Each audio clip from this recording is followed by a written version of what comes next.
Hey guys, welcome to Devbhoomi career point. आशा करता हूँ आप सभी लोग स्वस्थ होंगे, काफी अच्छी आपकी स्टडी चल रही होगी। तो देखिए, सामान्य हिंदी रिवीजन महाकुंभ जो चल रहा था दोस्तों, उसका आज भाग 8 है। और इसमें एक आज मोस्ट इंपोर्टेंट टॉपिक देखेंगे जहां से हर एग्जाम में एक या दो प्रश्न पक्का बनते हैं।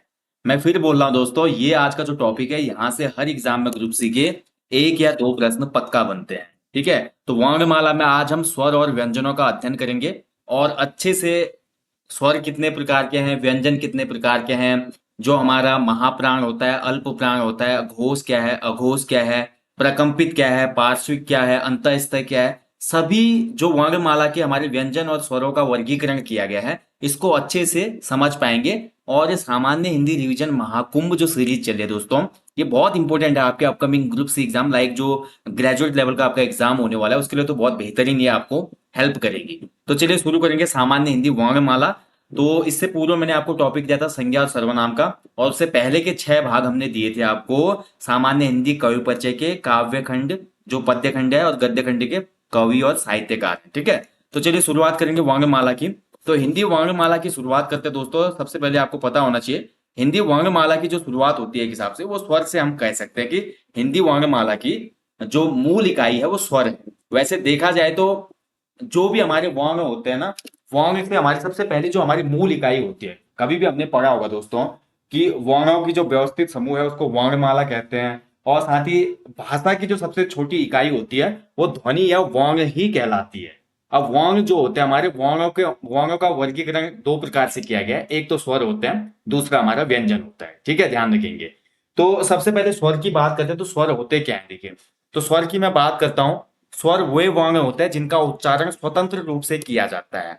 ठीक है, यानी कि स्वतंत्र रूप से, इनको किसी भी प्रकार की हेल्प की आवश्यकता नहीं होती, जैसे कि अ है, आ है, ठीक है, ई है, ये सभी क्या होते हैं, स्वर स्वतंत्र होते हैं। अभी हम जब व्यंजन पढ़ेंगे तो व्यंजन का जो वर्ण होता है वो कभी भी स्वतंत्र नहीं होता है, वो स्वर की सहायता से बनता है हमेशा। ओके, इसीलिए जो स्वर होते हैं इनकी डेफिनेशन ही ये है कि इनका उच्चारण स्वतंत्र रूप से किया जाता है। उच्चारण के आधार पर स्वरों की संख्या 10 होती है।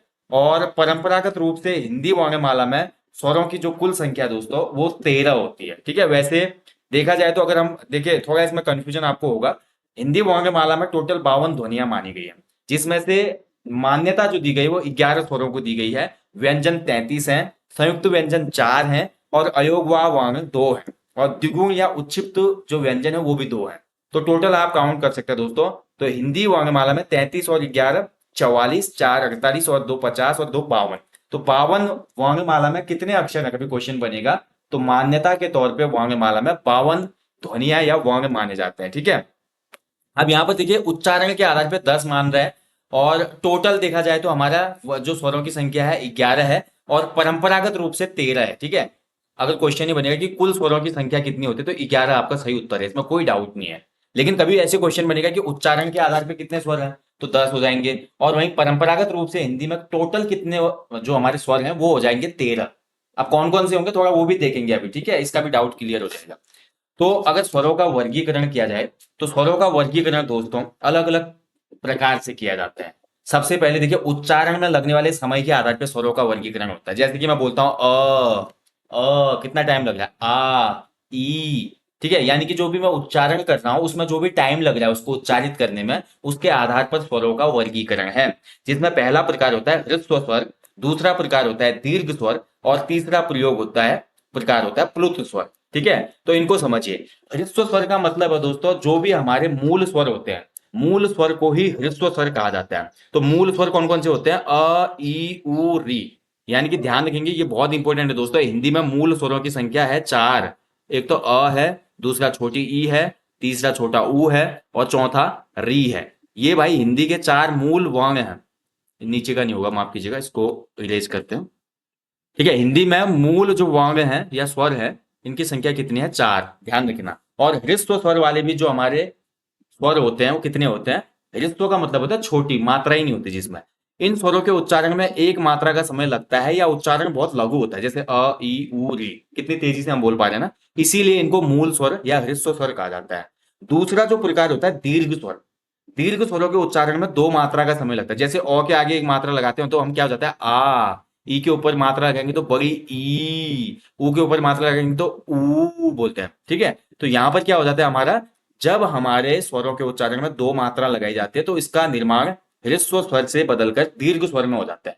यानी कि बोल सकते हैं कि ह्रस्व स्वर से मिलकर मात्रा के बाद जो स्वर बनता है वो दीर्घ स्वर कहलाता है। जैसे कि अ धन अ बराबर आ हो जाता है। ठीक है, अब दीर्घ स्वर कौन कौन से है, आ, बड़ी ई, बड़ा ऊ, ए, ऐ, ओ, ये सभी हमारे दीर्घ स्वर में आ जाते हैं। इसके बाद उच्चारण के आधार पे, उच्चारण में जो समय है उसके आधार पे तीसरा प्रकार होता है जो कि होता है पुलुत स्वर। पुलुत स्वर का मतलब होता है दोस्तों उछलता हुआ, ऐसा स्वर जो कि उछले। इन स्वरों को बहुमात्रिक स्वर भी कहा जाता है। बहुत इंपॉर्टेंट फैक्ट मिल रहे हैं, क्वेश्चन ऐसे ही बनाता है एग्जाम में कि स्वर को बहुमात्रिक स्वर कहा जाता है। ह्रस्व स्वर, दीर्घ स्वर, प्लुत स्वर, इनमें से कोई नहीं, ऐसे ऑप्शन आ जाएंगे। तो बहुमात्रिक स्वर कहा जाता है प्लुत स्वर को। अब प्लुत स्वर को बहुमात्रिक स्वर इसलिए कहा जाता है क्योंकि इसका उच्चारण का टाइम बहुत लंबा होता है। इसके उच्चारण में दीर्घ स्वरों से भी अधिक समय लगता है। ठीक है, जैसे कि नाटक के संवाद जो होते हैं ना, उसमें इसका प्रयोग होता है। जैसे कि ओम बोलते हैं हम, देखिए ओम, जो उसमें हमारा क्या हो रहा है, पुलुत स्वर का यूज हो रहा है। ऐसे में बोलो, देखिए दशरथ को, जब दशरथ की जब मृत्यु होती है तो वो अपने पुत्र को याद करते हैं और बोलते हैं राम। तो राम के बीच में जो ये देख रहे हैं आप, एस एस टाइप का, ये है हमारा पुलुत स्वर की मात्रा। ठीक है, तो जो हमारा दीर्घ स्वर से भी ज्यादा हमको जिसमें टाइम लगता है जिन स्वरों के उच्चारण में, वो कहलाता है पुलुत स्वर। और ऐसे हे राम बोला जाता है। ठीक है, तो वहां पर क्या होता है, हमेशा पुलुत स्वर होता है। क्वेश्चन कभी बन सकता है, हे राम आएगा, संबोधन आएगा और बोला जाएगा कि अंडरलाइन पूरा हो जाएगा, और इसमें ये बोल देगा आयोग वाला क्वेश्चन बनाने में कि दिए गए जो रेखांकित शब्द है इसमें कौन से स्वर का प्रयोग हुआ है, तो आपको याद होना चाहिए पुलुत स्वर उसमें प्रयोग हुआ है। ठीक है, तो ये तो हो गया भाई उच्चारण के आधार पे स्वरों के भेद। इसके बाद दोस्तों जिह्वा या जीभ के आधार पे स्वरों का वर्गीकरण होता है। देखिए, तो जीभ के आधार पे स्वरों का वर्गीकरण तीन प्रकार से हम कर सकते हैं। जीभ के आधार पे स्वरों का वर्गीकरण कितने प्रकार से होगा, तीन प्रकार से। तो उच्चारण में लगने वाले समय के हिसाब से भी तीन प्रकार के थे स्वर। और जिह्वा के आधार पे, जिह्वा का मतलब कुछ स्वरों की ध्वनि जीभ के अगले भाग से निकलते हैं जिसको अग्र स्वर कहा जाता है। स्वर जिसकी उत्पत्ति जीभ के मध्य भाग से होती है उसको कहा जाता है मध्य स्वर। और जो हमारा जीभ के पिछले भाग से, यानी कि कंठ और जीभ का जहां पे जुड़ाव होता है वहां से जो स्वर निकलते हैं वो पश्च स्वर कहलाते हैं। बोल के देखिए, अग्र स्वर में ई, ए, ऐ, आगे से ही बोल देंगे हम। ठीक है, अ बोली तो अ में हमारा बीच मध्य जो जीभ है, मध्य जिह्वा में हमारा कहीं ना कहीं प्रेशर पड़ता है। बोल के देखिए अ। और ऐसे पश्च स्वर, यानी कि पश्च स्वर जीभ के पीछे से निकल रहे हैं, आ, उ, ओ, औ, आ, डॉक्टर वाला आगत। ठीक है, तो ये हम हमारे हमारे क्या होते हैं, पश्च स्वर। तो यहां से भी क्वेश्चन बना देता है आयोग कि इनमें से कौन सा पश्च स्वर नहीं है। तो ध्यान रखना दोस्तों, अग्र स्वर में आते हैं दोनों प्रकार के ई, ए और ऐ। और मध्य स्वर में आता है केवल अ, उसके अलावा सभी आ जाते हैं पश्च स्वर में। ठीक है, ज्यादा बड़ी मात्रा वाले जो स्वर हैं, खासकर ए ऐ के अलावा और बड़ी ई के अलावा, वो सभी पश्च स्वर में आते हैं। और मध्य स्वर में केवल अ आता है, ये ध्यान रखिएगा। ठीक है, चलिए, तो ये हो गया हमारा जीभ के आधार पे स्वरों का वर्गीकरण। इसके अलावा जो अगला वर्गीकरण होता है वो होता है होंठों के आधार पे स्वरों का वर्गीकरण। होंठ मतलब होंठ के आधार पे, यानी कि जो हमारे ओष्ठ होते हैं बोलते समय। तो ओष्ठ से बोलते समय जो हम स्वरों का वर्गीकरण करते हैं दोस्तों, ये हम दो प्रकार से करते हैं। एक तो होता है अवर्तमुखी और दूसरा होता है वृत्तमुखी। ठीक है, तो अवर्तमुखी वे स्वर होते हैं जिनके उच्चारण करते समय गोलाकार नहीं होती हमारी जीभ। यानी कि जिन स्वरों को हम उच्चारित करेंगे उनको बोलते समय या उच्चारित करते समय हमारे होंठों की आकृति गोल नहीं होगी, तो वो होंगे अवर्तमुखी। जैसे कि अ, आ, ई, बड़ी ई, ए, ऐ। आप बोल के देखिए, होंठों की आकृति गोल नहीं होती। लेकिन वृत्तमुखी क्या होता है, वे स्वर जिनका उच्चारण करते समय होंठ गोलाकार हो जाता है। जैसे कि बोलो ऊ बोलो, देखिए पूरा होंठ, हमारे दोनों होंठ जब मिलके बने तो गोलाकार आकार आ जाता है। बड़े ऊ, ओ, औ और आ। ठीक है, ये सभी हमारे क्या होते हैं, वृत्तमुखी। ठीक है, तो ये ध्यान से समझ गए ना। ओंठों के आधार पे भी स्वरों का वर्गीकरण है, जिह्वा के आधार पे भी स्वरों का वर्गीकरण है, उच्चारण में लगने वाले समय के आधार पे भी स्वरों का वर्गीकरण है। और इसी वर्गीकरण से क्वेश्चन बनते हैं। अब इतना तो सबको पता है कि कितने स्वर हैं, कितने व्यंजन हैं। मेन क्वेश्चन तो यहीं से बनता है कि जो इनका वर्गीकरण है वो किस प्रकार का है। इसके बाद जो अगला टाइप होता है दोस्तों, ये थोड़ा इंपॉर्टेंट है, मुख खुलने के आधार पर स्वरों का वर्गीकरण। तो मुंह खुलने के आधार पे, होंठों के आधार पे देख लिया हमने। ठीक है, और उच्चारण यानी कि मात्रा के आधार पे देख लिया, जिह्वा के आधार पे देख लिया। अब मुंह खुलने के आधार पे भी स्वरों का चार प्रकार से यहाँ पे वर्गीकरण किया गया। पहला होता है विवर्त, यानी कि मुख द्वार जिसमें पूरा खुल जाता है, इसको कहते हैं हमारा विवर्त स्वर। जैसे कि आ बोलते हैं तो देखिए पूरा मुंह खुल जाता है, तो आ जो है एक विवर्त स्वर है। अर्धविवर्त का मतलब होता है हाफ ओपन, जिसमें मुख आधा खुला रहता है, आधा मुंह जिसमें खुला रहेगा वो हाफ ओपन कहलाता है। जैसे कि अ हो गया, ऐ हो गया, औ हो गया और आ हो गया। ठीक है, ये हमारे अर्धविवर्त होते हैं। इसके बाद अर्ध संवर्त, उच्चारण काल में मुख आधा बंद रहता है जिसके, जैसे कि ए और ओ। ठीक है, ए और ओ, आधा मुख बंद रहता है, आधा खुला रहता है, अर्ध संवर्त है। और ऐसे संवर्त आता है जिसमें उच्चारण के समय मुख पूरा बंद रहता है, पूरा मुंह बंद रहेगा फिर भी ध्वनि निकलेगी, जैसे कि ई उ ऊ। ठीक है, मुंह बंद रहेगा लेकिन ध्वनि निकाल सकते हैं आप। तो ये होता है मुंह खुलने के आधार पर स्वरों का वर्गीकरण। ठीक है, ध्यान रखेंगे, वेरी इंपॉर्टेंट है। इसके बाद देखिए दोस्तों, आपका अंतिम प्रकार से होगा, अंतिम प्रकार से हम स्वरों का वर्गीकरण कर सकते हैं, जिनको हम बोलते हैं निरुनासिक या मौखिक स्वर। ठीक है, निरुनासिक या मौखिक स्वर, जिसमें क्या होता है दोस्तों, इन स्वरों के उच्चारण के समय वायु केवल मुंह से निकलती है। तो कुछ ऐसे स्वर होते हैं जिनके उच्चारण में वायु सिर्फ मुंह से निकलती है, नाक से नहीं निकलती, जैसे कि अ आ बड़ी ई। ठीक है, इनको बोला जाता है निरुनासिक या मौखिक स्वर। और ऐसे ही दोस्तों अनुनासिक स्वर होते हैं, जिसमें हवा नाक और मुंह दोनों स्थानों से निकलती है। तो अनुनासिक स्वर के एग्जाम्पल होता है अंक और आ। आंख वाला जो आ है ना, ये हमारा आगत स्वर है। तो ये हमारा क्या होता है, ये अनुनासिक स्वर है। इन दोनों की ध्वनि हमारी नाक से भी निकलती है और मुंह से भी निकलती है। ठीक है, और ऐसे एक प्रकार होता है दोस्तों आगत स्वर। ऐसे स्वर जिन्हें किसी अन्य भाषा से हिंदी में प्रयोग में लाया जाता है, उसको कहा जाता है आगत स्वर। जैसे कि जो हमारा ये आ है और आ के ऊपर ये चंद्रमा वाला आकार है, ये आगत स्वर है, ये हमारी वर्णमाला में नहीं था, ये हमने बाहर से अडॉप्ट किया है। जैसे इसके एग्जाम्पल है डॉक्टर, साल्व। ठीक है, इसके अलावा दोस्तों और भी जगह हम, जैसे मॉम में लिखूं, देखिए मॉम, मॉम में लिखता तो ऊपर ये लगाता हूँ। ठीक है, ऐसे में लिखता हूँ टॉम, तो टॉम जब लिखता हूँ तो टॉम के ऊपर भी ये लगता है ना। तो ये हमारे आगत स्वर का उदाहरण है। क्वेश्चन कभी बन सकता है कि इनमें से किस शब्द में आगत स्वर का उदाहरण उपयोग हुआ है। तो आपको ऑप्शन में दे देगा वो डॉक्टर। ठीक है, डॉक्टर के अलावा 3 ऑप्शन अलग दे देगा। तो डॉक्टर में आपको पता होना चाहिए ऊपर जो लगा हुआ है ये आगत स्वर का सिंबल होता है। तो आगत स्वर होता है जो हमने हिंदी में किसी अन्य भाषा से लिया है। ठीक है, इसके बाद देखिए अयोगवाह स्वर होते हैं अंतिम प्रकार के। तो अयोगवाह में दोस्तों अनुस्वार और विसर्ग के स्वरों को एक साथ रखा जाता है। तो हिंदी में आपने देखा होगा अ आ ई री। ठीक है, उ री, ए ऐ, ओ औ। ठीक है, तो यहाँ पर हमारे कितने हो जाते हैं, टोटल 11 हो जाते हैं अगर आप इनको काउंट करेंगे तो। अगर हम ओ से औ तक जाते हैं, अ से औ तक, तो हमारे पास 11 स्वर हो जाते हैं। इसके बाद टोटल मैंने कितना बोला, 13 स्वर होते हैं। तो 13 स्वरों में दोस्तों 2 ये वाले भी हो जाता है अयोगवा, जिसमें अंक अह आता है। ठीक है, तो अ आ ई उ री, ए ऐ ओ औ अंक अह। तो इनको टोटल मिला के 13 हो जाते हैं। लेकिन अंक अह जो होते हैं ये आपके अयोगवाह होते हैं, जिसमें एक अनुस्वार है अंक, और अह जो है विसर्ग वाला है। ठीक है, तो ध्यान रखेंगे अयोगवाह स्वर कौन से होते हैं, क्वेश्चन बनेगा तो अयोगवाह स्वर होते हैं अंक और अह। ठीक है, ध्यान रखना। और जितने भी स्वर होते हैं दोस्तों ये सघोष ध्वनियां होती है और अल्प प्राण होते हैं। अब अल्प प्राण और सघोष ध्वनियां क्या होते हैं, व्यंजन के अंत में हम देखेंगे। लेकिन तब तक आप समझ लो कि जितने भी स्वर होते हैं वो अल्प प्राण भी होते हैं और सघोष ध्वनियां होती हैं। ठीक है, तो आशा करता हूं स्वरों का वर्गीकरण आपको अच्छे से समझ में आया होगा। स्वरों का वर्गीकरण है भैया, लगने वाले समय के आधार पे भी, जीभ के आधार पे भी, होंठों के आधार पे, मुंह खुलने के आधार पे, निरुनासिक और अनुनासिक। ठीक है, ये हमारे कुछ प्रकार हैं जो कि उच्चारण के आधार पे स्वरों के भेद है। ओके, तो आप पढ़ेंगे आगे दोस्तों, आप देखेंगे व्यंजनों का वर्गीकरण। क्वेश्चन बहुत ज्यादा यहाँ से बनते हैं, आप किसी भी पेपर में देख लो, गारंटीड एक क्वेश्चन तो गारंटीड है, और मैक्सिमम 2 क्वेश्चन बनने की संभावना रहती है। एक क्वेश्चन हमेशा गारंटीड है यहाँ से, वो आएगा ही आएगा। अब व्यंजन की बात करते हैं दोस्तों, अभी हमने पढ़ा था स्वर की जब डेफिनेशन मैंने आपको बताई। देखिए, जो भाषा की सबसे छोटी इकाई होती है वो ध्वनि या वर्ण होती है। ठीक है, और वर्ण में जो सबसे स्वतंत्र इकाई होती है वो स्वर होते हैं। यानी कि स्वर अपने आप में स्वतंत्र है, वो किसी भी अन्य ध्वनि या चिन्ह से मिलकर नहीं बने हैं। जबकि व्यंजन की मैं बात करता हूं दोस्तों, व्यंजन हमेशा स्वर की सहायता से बनते हैं। अगर मैं बात करूं क, पहला व्यंजन क है, तो क हमेशा देखिए आधा क होता है और इसके पीछे अ लगा होता है। कोई भी व्यंजन, जितने भी व्यंजन वर्णमाला में है, वो अ की सहायता बिना नहीं बन सकता।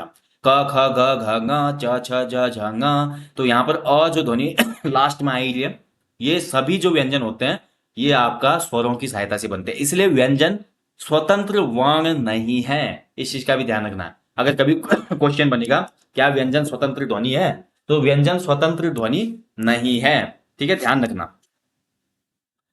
तो स्वरों की सहायता से जो शब्द, जो वर्ण बोले जाते हैं उनको व्यंजन कहा जाता है। हिंदी वर्णमाला में व्यंजनों की संख्या 33 है। अब 33 है, मैं बता चुका हूं आपको 33। देखिए जो हमारे टोटल व्यंजन है 33 है। इसमें आपका दोस्तों आ जाता है स्पर्श व्यंजन आ जाएंगे, ठीक है। और इसके बाद देखिए इसमें संयुक्त व्यंजन आ जाएंगे, अयोगवाह वर्ण आ जाएंगे, और हमारे प्रकंपित आ जाएंगे, ऊष्म व्यंजन आ जाएंगे, ठीक है। तो ऊष्म 25 तो हमारे दोस्तों हो जाते हैं टोटल किया।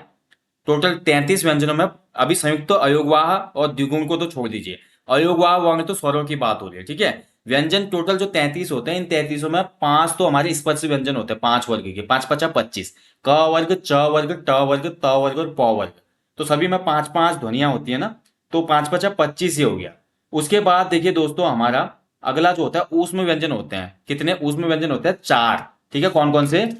तालव्य स, मूर्धन्य स और ह, ठीक है। ध्यान रखिए, तालव्य स, मूर्धन्य स, वर्त्य स और ह, ये 4 जो वर्ण होते हैं ये कहलाते हैं ऊष्म व्यंजन। और इसके बाद जो हमारे 4 होते हैं अंतस्थ व्यंजन होते हैं, य, र, ल, व। तो 4 4 8 और 25 हो गए हमारे स्पर्श व्यंजन, 25 और 8 33। तो 33 टोटल हमारे हिंदी में व्यंजन माने गए हैं। उसके बाद संयुक्त व्यंजन होते हैं 4 और द्विगुण व्यंजन होते हैं 2, ढ और ण, वो अभी हम देखेंगे अलग से होते हैं, ठीक है। तो चलिए बढ़ेंगे आगे। तो टोटल वर्णमाला में व्यंजनों की संख्या कितनी है? 33। और स्वरों की संख्या कितनी है? 11, ठीक है। ध्यान रखेंगे, स्वरों की संख्या 11 और व्यंजनों की संख्या 33, इस चीज का ध्यान रखिएगा। अब बढ़ते हैं आगे और देखेंगे व्यंजनों के प्रकार देखेंगे। तो व्यंजनों का भी देखिए वर्गीकरण किया गया है, और सबसे पहले इसमें जो प्रकार आता है वो आता है स्पर्श व्यंजन। तो स्पर्श व्यंजन की मैं बात करता हूं। देखिए दोस्तों, जिन व्यंजनों के उच्चारण के समय कोई ना कोई भाग मुख के किसी भाग में स्पर्श करे वो स्पर्श व्यंजन कहलाते हैं। इसमें देखिए दोस्तों आपका कंठ व्यंजन होता है स्पर्श में, दूसरा तालुव्य, तीसरा मूर्धन्य, चौथा दंत्य और पांचवा ओष्ठ्य। यानी कि जो क वर्ग है, क वर्ग के जितने भी वर्ण होंगे, क, ख, ग, घ, ङ, ये सभी क्या होंगे? उच्चारण जो होगा कंठ से निकला, ये कंठ व्यंजन है। ऐसे च वर्ग के च, छ, ज, झ, य, ये तालव्य हमारे व्यंजन होंगे। ट वर्ग के जो होंगे ट, ठ, ड, ढ, ण, ये मूर्धन्य व्यंजन है। ऐसे त वर्ग के जो हमारे त, थ, द, ध, न, दांत टच करके देखिए जीभ हमारी, त, थ, द, ध, न, दांत टच होता है तो ये दंत व्यंजन है। ऐसे प वर्ग में प, फ, ब, भ, म, इसको अगर आप बोलेंगे तो ओष्ठ का आकार बदल रहा है, होठों का। तो आपको ये भी ध्यान रखना है, जो हमारे 5 प्रकार के स्पर्श व्यंजन है, इसमें पहला जो वर्ग होता है वो कंठ्य होता है, दूसरा वर्ग तालव्य होता है, तीसरा वर्ग मूर्धन्य होता है, चौथा वर्ग दंत्य होता है और पांचवा वर्ग ओष्ठ्य होता है, ठीक है। और स्पर्श व्यंजनों की कुल संख्या कितनी है? 25। ध्यान से देख सकते हैं। और 25 जो स्पर्श व्यंजन होते हैं, इसमें हर वर्ग का जो पांचवा वर्ण होता है, ये आपका कैसा वर्ण होता है? ये अनुनासिक व्यंजन होता है, ठीक है। ध्यान रखेंगे, नासिक के व्यंजन अभी हमने स्वर में भी पढ़ा ना, स्वर में हमारा अनुनासिक स्वर आया, जैसे कि अंक, अंक, ठीक है, वो हमारे नाक से निकली थी ध्वनि। ऐसे ही स्पर्श व्यंजनों का भी जो पांचवा, हर वर्ग का जो पांचवा वर्ण होता है वो आपका नासिक के या अनुनासिक व्यंजन कहलाता है। जैसे कि ङ, य, अण, न और म, सब में आप देखिए नाक से भी ध्वनि आ रही है, मुंह से भी, ठीक है। तो नीचे भी यही दिया हुआ है, देखिए अनुनासिक जो व्यंजन है, व्यंजनों के उच्चारण में वायु नासिका से बाहर निकलती है। स्पर्श व्यंजन के प्रत्येक वर्ग का अंतिम अक्षर अनुनासिक व्यंजन होता है, जैसे कि ङ, य, ण, न, म। अनुनासिक व्यंजनों की संख्या 5 होती है, स्पर्श व्यंजनों की संख्या 25। अनुनासिक व्यंजनों की संख्या अगर पूछता है तो 5 आपको याद रखना है। ऐसे ही जो हमारे ऊष्म व्यंजन है इनकी संख्या कितनी है? तो 4 है। अंतःस्थ व्यंजन कितने हैं? तो इनकी संख्या भी 4 है। संयुक्त व्यंजन कितने हैं? तो इनकी संख्या भी 4 है। अयोगवाह 2 है और उत्क्षिप्त भी 2 है। इन फैक्टों से क्वेश्चन हमेशा बनते हैं दोस्तों, इसलिए मैं बार बार आपको बोल रहा हूं, ये बातें आपको एग्जाम हॉल में याद आएंगी। अब बात करते, देखिए पहला प्रकार तो हमने देख लिया, स्पर्श व्यंजन होता है, 25 तो ये हो गए। इसके बाद जो अगला 4 व्यंजन आएंगे, तो ये 4 व्यंजन कहलाते हैं ऊष्म व्यंजन, ठीक है। तो ऊष्म व्यंजन होते हैं, देखिए अगला प्रकार 25 और 4 कितने हो गए? 29। टोटल व्यंजन कितने बोले थे हमने? 33, ठीक है। तो उनमें से 25 तो देख लिए स्पर्श, और 4 ऊष्म व्यंजन होते हैं, कौन से? तालव्य स, मूर्धन्य स, वर्त्य स और ह। तो ये 4 हमारे जो व्यंजन है भाई, ये हमारे ऊष्म व्यंजन कहलाते हैं, क्योंकि इनको बोलने में गर्मी, संघर्षी व्यंजन भी इनको कहा जाता है। इनके उच्चारण में एक विशेष प्रकार की गर्माहट पैदा होती है। आप बोल के देखिए, ह, बोलने में देखिए एक गर्मी, श, श, स, ठीक है, आप बोलेंगे तो एक मुंह में गर्मी जैसी पैदा फील होगी। तो इनको स्पर्श संघर्षी, इनको संघर्षी व्यंजन, स्पर्श संघर्षी व्यंजन, ऊष्म व्यंजन आदि नामों से संबोधित किया जाता है, ठीक है। जिसमें आपका ये याद रखना है आपको, तालव्य सौ जो होता है ये तालव्य वर्ण है, और जो ये दूसरा टाइप का सौ होता है ये मूर्धन्य वर्ण है। जो सौ है तीसरा टाइप का, ये आपका दंतमूल या वर्त्य स्वर व्यंजन होता है।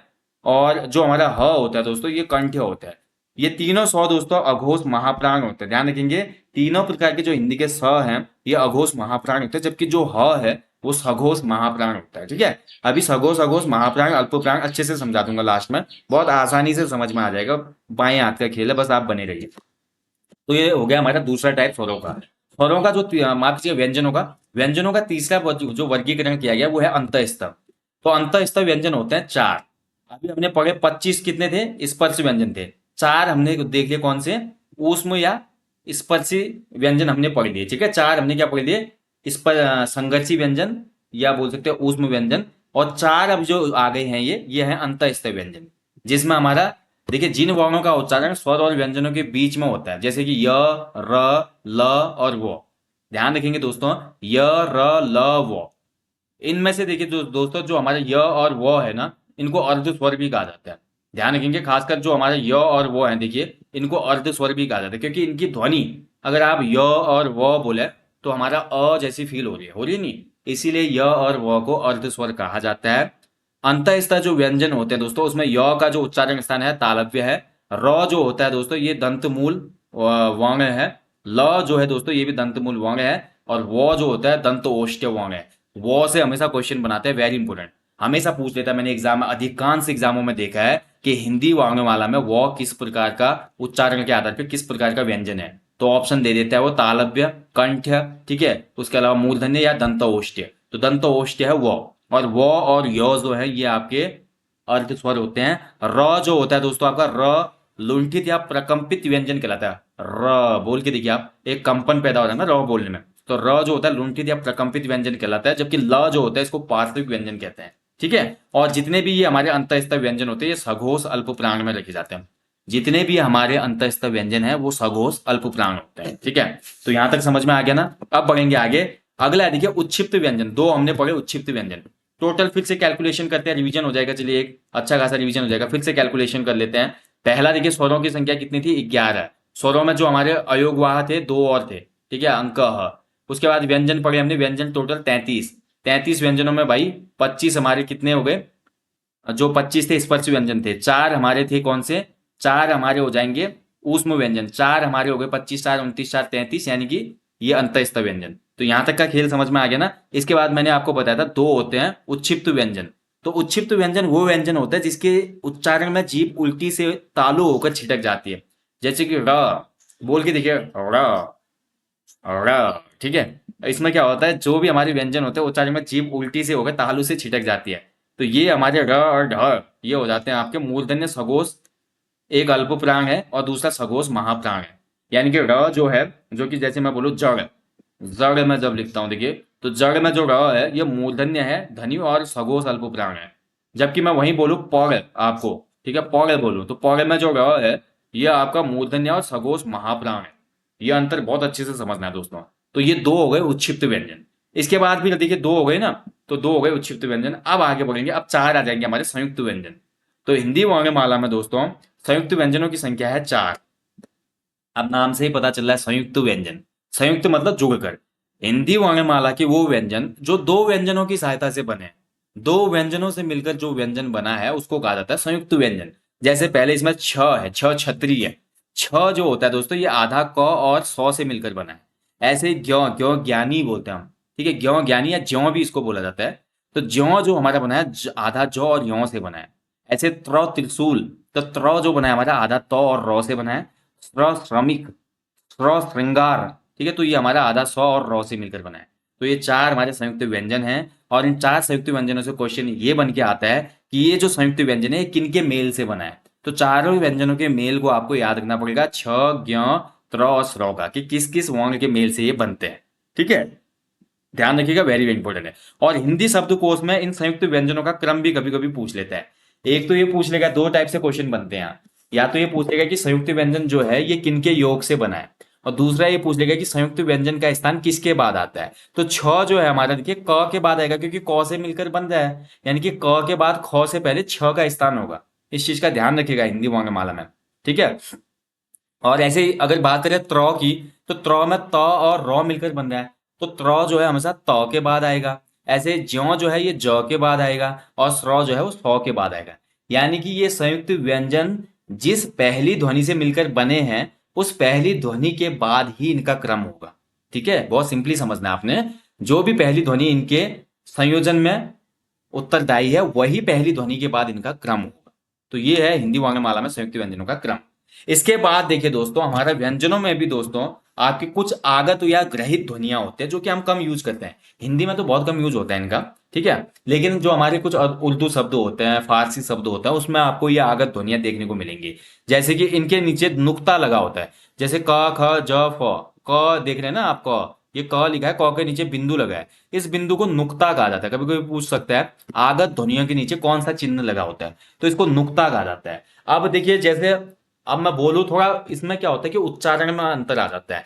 जैसे मैं बोलूँ ना, अगर हिंदी का फ यूज करके मैं बोलूँ जफर, तो जफर बोलूंगा मैं सीधे, ठीक है। मान लीजिए, देखिए अंतर को समझिए मैं कैसे समझाना चाह रहा हूँ। अगर मैं हिंदी के फ को यूज करूँ तो जफर, और वहीं मैं अगर उर्दू में लिख रहा हूँ जफर को, ये वाला फ यूज करके नीचे अगर थोड़ा नुक्ता लगा लो, थोड़ा ध्वनि यहाँ पे क्या होगी कि ध्वनि थोड़ा एक्सपेंड हो जाएगी। अब मैं बोलूंगा जफर, ठीक है, वहां बोला मैंने जफर, और यहाँ बोलूंगा जफर, ठीक है। और ऐसे अन्य कुछ ध्वनियां होती है दोस्तों। तो ये कहीं ना कहीं हमको ये एक कलेवर देती है फारसी और उर्दू का, ये ध्वनि जो भी हमारी आगत ध्वनि है।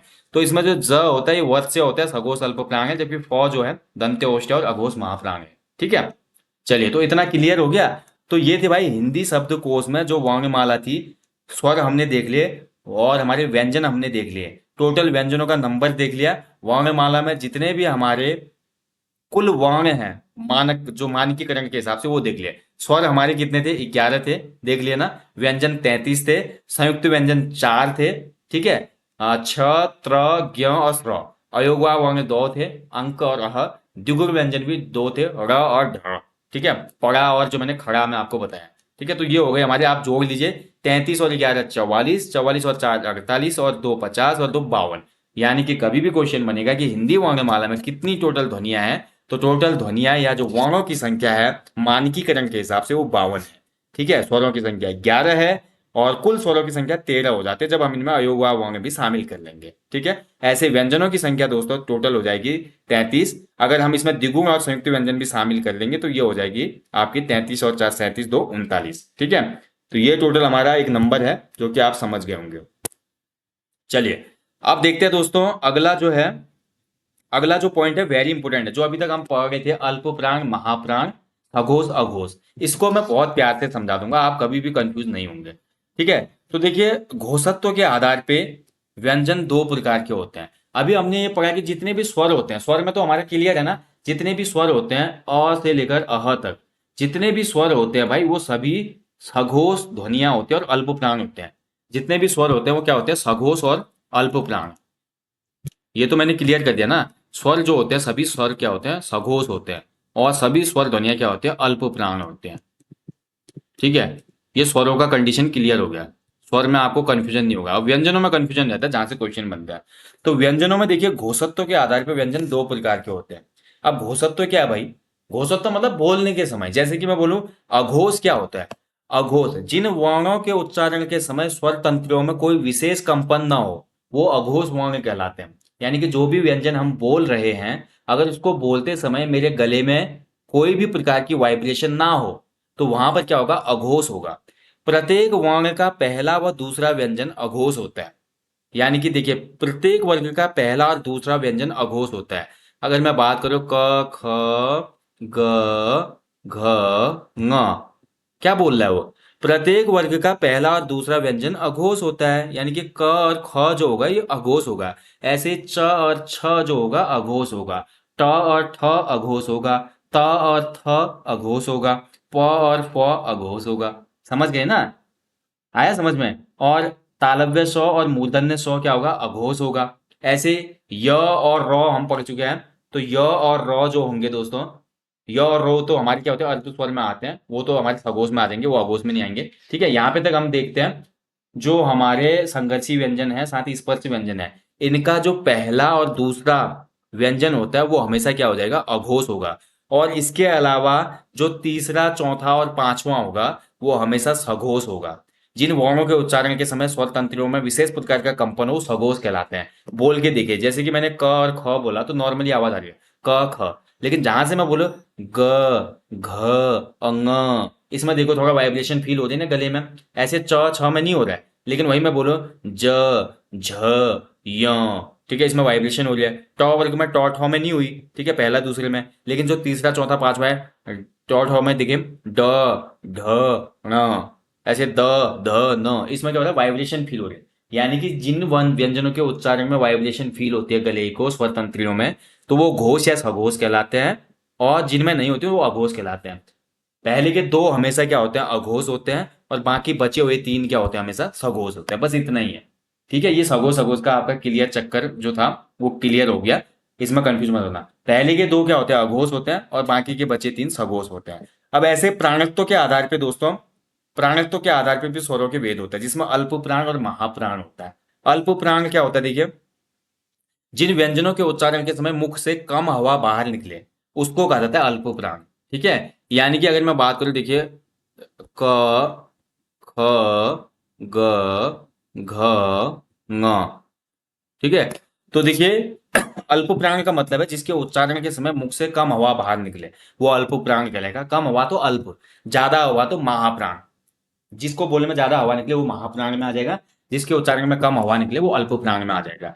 तो अल्प प्राण में कौन कौन से आ जाते हैं देखिए, प्रत्येक वर्ग का पहला तीसरा और पांचवा, यानी कि जो ऑड नंबर होंगे, बहुत ध्यान से समझना है। देखिए हर वर्ग में पांच अक्षर है ना, मैंने बोला ना स्पर्श व्यंजनों में पांच अक्षर होते हैं, क वर्ग से लेकर प वर्ग तक, और यहीं से क्वेश्चन बनते हैं, इसके अलावा ज्यादा क्वेश्चन नहीं बनाता हूँ डेप्थ में, केवल स्पर्श व्यंजनों से ही क्वेश्चन बनाएगा अल्प प्राण और महाप्राण का। तो ऑड नंबर जो होते हैं यानी कि क ग और ङ, ठीक है, ये तीन जो ऑड नंबर है पहला तीसरा पांचवा, ये हमेशा अल्प प्राण होता है। और महाप्राण जिन व्यंजनों के उच्चारण में ज्यादा हवा बाहर निकलती है, और जो इवन नंबर होता है ख और घ, और वहां अगर बात करूं मैं तो च छ ज झ, ठीक है, तो वहां पर अगर हम बात करते हैं तो वहां पे हमारा आ जाएगा च के बाद छ, च छ ज और झ, छ और झ जो होगा वो हमारा क्या हो जाएगा महाप्राण हो जाएगा। यानी कि जो दूसरा और चौथा होता है वो महाप्राण होता है, पहला तीसरा पांचवा ऑड नंबर में जो होंगे एक तीन पांच वो आपके अल्प प्राण, और इवन में दो और चार में जो होंगे वो महाप्राण।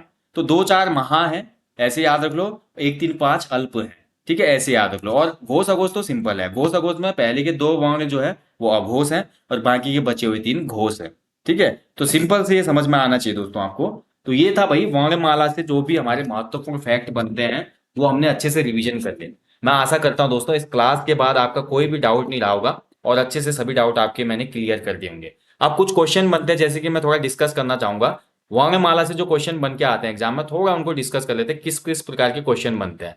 जो मैंने अभी तक आपको चैप्टर करवाया इतने प्रकार के क्वेश्चन तो बनेंगे आपके, अल्प प्राण कौन सा है, महाप्राण कौन सा है, स्पर्श व्यंजन क्या होते हैं, ठीक है, ऐसे हमारे अवर्तमुखी क्या है, साथ ही मैं बोलूं पुलुत स्वर क्या है, दीर्घ स्वर क्या है, जितना मैंने पढ़ा है वहां से तो क्वेश्चन बनेगा ही बनेगा। लेकिन इसके अलावा भी कुछ क्वेश्चन बन जाते हैं, जैसे कि क्वेश्चन ये बन जाएगी कि भाषा की सबसे छोटी इकाई क्या होती है। ठीक है, तो भाषा की सबसे छोटी इकाई हो जाएगी आपकी, मैं आपको बता चुका हूं, भाषा की सबसे छोटी इकाई होती है वर्ण। क्वेश्चन कभी बनेगा कि भाषा की सबसे छोटी इकाई क्या होती है वर्ण। ठीक है, अब इसके अलावा क्वेश्चन आपका बन सकता है कि अक्षर किसकी छोटी इकाई होती है, अक्षर, अक्षर जो है किसकी छोटी इकाई होती है, तो अक्षर हमेशा पद की छोटी इकाई होती है। ठीक है, अब पद क्या होता है, पद दोस्तों देखिए कोई भी शब्द मैंने यूज किया राम, जैसे मान लीजिए एक शब्द है राम, अब केवल राम शब्द है स्वतंत्र है तो ये शब्द हमारा शब्द कहलाएगा। राम जो है अगर स्वतंत्र है शब्द कहलाएगा। अगर मैं यहीं पर इसको किसी वाक्य में डाल दूं, मैं बोलूं राम बुद्धिमान लड़का है, अब राम का प्रयोग एक वाक्य में पूरी तरह से हो चुका है, अब राम शब्द ना होकर क्या बन जाएगा पद बन जाएगा। ठीक है, और जिस प्रकार के पद, जो भी ये पद होगा राम, ये जिस प्रकार की जो भी हमारी संज्ञा है, सर्वनाम है, विशेषण है, जिससे भी ये रिलेट करेगा या बधा हुआ होगा तो उस प्रकार का पदबंध भी हो जाता है। तो ये बहुत सिंपली समझ में आना चाहिए आपको, बहुत सरल होता है, इसमें कभी भी आपको कंफ्यूज नहीं होना है। ठीक है, चलिए एक क्वेश्चन और बन जाता है हमेशा कि हिंदी वर्णमाला में कौन सा एक ऐसा वर्ण है जिसमें अलग से मात्रा का प्रयोग नहीं करना पड़ता। बताइए कौन सा ऐसा स्वर है, या माफ कीजिए कौन सा ऐसा स्वर है जिसके लिए अलग मात्रा चिन्ह का प्रयोग नहीं होता। तो केवल देखिए अ है जो स्वतंत्र होता है और अलग मात्रा चिन्ह का प्रयोग इसके लिए नहीं होता। ठीक है, और इसके अलावा देखिए दोस्तों क्वेश्चन ये भी बन जाता है कि वो मैं आपको बता चुका, वो हमेशा पूछता है, वो एक दंत ओष्ठ ध्वनि है, ठीक है, दंत ओष्ठ। वो हो गया, फ हो गया। ये बार बार पूछता है आयोग हर दूसरे तीसरे एग्जाम में, क्योंकि इनमें कंफ्यूजन रहता है ना। तो वो और फ जो होता है हमेशा, ये आपका दंत या ओष्ठ ध्वनि मानी जाती है। ठीक है, तो ये भी आप याद रखना। और अन्य महत्वपूर्ण फैक्ट देखिए, अब आप देखिए जब भी ये चैप्टर कर रहे हैं ना रिवीजन वाले, इसके बाद आप एमसीक्यू जरूर लगाना इनसे संबंधित, ताकि कितना समझ में आया वो पता चल जाता है। ठीक है, तो कुल मिला के पूरा यहाँ पे मैंने आपको ये रिवीजन करवा दिया है सामान्य हिंदी वर्णमाला का। आगे मिलेंगे किसी अन्य टॉपिक में दोस्तों फिर से। बाकी यार दोस्तों, आप सभी को बोलना चाहूंगा, आने वाले ग्रुप सी एग्जाम के लिए जी तोड़ मेहनत के द्वारा आपके लिए full and practice set launch किए गए हैं। और लगातार देखिए आपको 30 जून तक ये प्रैक्टिस सेट मिलते रहेंगे। अभी 4 पेपर इसमें हुए हैं, बाकी इसमें 90 मॉक टेस्ट पहले से दिए गए हैं। जिन्होंने अभी तक भी नहीं लगाया वो लगा सकते हैं, अभी भी आप सभी टेस्ट मिल जाएंगे, सभी मॉक टेस्ट आपको अवेलेबल हो जाएंगे। और एग्जाम से पहले मॉक टेस्ट और फुल एंड प्रैक्टिस सेट लगाना वेरी इंपॉर्टेंट दोस्तों, इसका निश्चित बेनिफिट आपको आने वाले एग्जाम में मिलता है। तो कभी भी देखिए एग्जाम में बैठने से पहले पीवाईक्यू, मॉक टेस्ट और फुल एंड प्रैक्टिस सेट जरूर लगाएं। आपने कितनी भी मेहनत की हो दोस्तों, रात दिन एक की हो, लेकिन अगर आप इन 3 चरणों से नहीं गुजरेंगे, पीवाईक्यू, मॉक टेस्ट और फुल एंड प्रैक्टिस सेट्स, तो मान के चीज चलिएगा कि आपकी तैयारी अधूरी है। क्योंकि आपका मेन जो इनपुट आपने लिया है उतनी तैयारी, रिवीजन, नोट्स बनाने का, उसका आउटपुट यही है। और ये आउटपुट आप जब ट्रायल देंगे तभी तो आप परफॉर्मेंस करेंगे फाइनल इवेंट में। फाइनल इवेंट आपका एग्जाम हॉल होता है, तो इस चीज को समझना है। ठीक है, बाकी मैं आपको जल्दी मिलूंगा नेक्स्ट सेशन में। टिल देन अपना ध्यान रखें, अच्छे से स्टडी कीजिएगा। जय हिंद, जय देवभूमि।